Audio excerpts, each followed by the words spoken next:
Farmer ಕಡೆಯಿಂದ feedback ಯಾವ ತರ ಐತಂತ ಅವ್ರನ್ನೇ ಕೇಳಿ ತಿಳ್ಕೊಳ್ಳೋಣ. ಅದಕ್ಕೆ ಹೂವು ಡ್ರಾಪ್ ಆಗ್ತಾ ಇತ್ತು, ಅದಕ್ಕೆ ಒಂದು ಔಷಧಿ ಕೊಡಿ ಅಂತಂದ್ರೆ ಅದಕ್ಕೆ 36 ಕೊಟ್ಟಿದ್ದಾರೆ. ಅದೇ ಈ ವೆರೈಟಿ ಬಂದು ಈಸೈಡ್ ಟೊಮೆಟೊ. ನಮ್ದು ಏನಪ್ಪಾ ಯೂಸ್ ಮಾಡ್ಸಿದ್ರೆ ಅಂದ್ರೆ ಸ್ಟಾರ್ಟಿಂಗ್ ಸ್ಟೇಜ್ ಅಲ್ಲಿ 10 ರಿಂದ 15 ದಿನ ಒಳಗೆ ಬಂದು ವೆಬ್ಬರ್ ಮತ್ತೆ ಓಟಿಮೋ ಯೂಸ್ ಮಾಡ್ಸಿದ್ರಿ. ಓಟಿಮೋ ವೆಬ್ಬರ್ ಏನ್ ಕೆಲಸ ಮಾಡ್ತದಪ್ಪ, ವೆಬ್ಬರ್ ಬಂದು ನಮ್ಗೆ ವೈಟ್ ರೂಟ್ಸ್ ಡೆವಲಪ್ಮೆಂಟ್ ಬೇಕಾಗುತ್ತೆ ಸ್ಟಾರ್ಟಿಂಗ್ ಸ್ಟೇಜ್ ಅಲ್ಲಿ.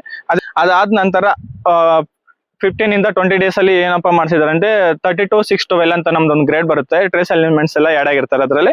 ಅದು ಕೊಟ್ಟಿದ್ವಿ. ಅದು ಕೊಟ್ಟಾದ್ಮೇಲೆ ಡೆವಲಪ್ಮೆಂಟ್ ಸೈಡ್ ಬ್ರಾಂಚಸ್ ಎಲ್ಲ ಚೆನ್ನಾಗಿ ಬಂದೈತೆ. ಅದಾದ್ಮೇಲೆ ಇವಾಗ ಬಂದು 636 ಅಂತ ಅದ್ ರೆಫರ್ ಮಾಡಿದ್ವಿ. ಕಾಯಿ ಸೈಜ್ಗೆ, ಶೈನಿಂಗ್ಗೆ ಮತ್ತೆ ಫ್ಲವರ್ ಸೆಟ್ಟಿಂಗ್ಗೆ ಎಲ್ಲ ಚೆನ್ನಾಗ್ ಆಗೈತೆ. ನೆಕ್ಸ್ಟ್ ಯಾವ್ದಪ್ಪ 539 ಅಂತ ನಮ್ದು ಒಂದು ಗ್ರೇಡ್ ಇದೆ, ಅದ್ ರೆಫರ್ ಮಾಡಿದ್ರಿ. ಸೈಜ್ಗೆ, ಶೈನಿಂಗ್ಗೆ, ಕ್ವಾಲಿಟಿ ಚೆನ್ನಾಗಿ ಬರ್ತೈತೆ, ಅದರಿಂದ ಯೂಸ್ ಮಾಡಿದ್ವಿ. ನಮಸ್ತೆ, ನನ್ನ ಹೆಸರು ನವೀನ್ ಅಂತ.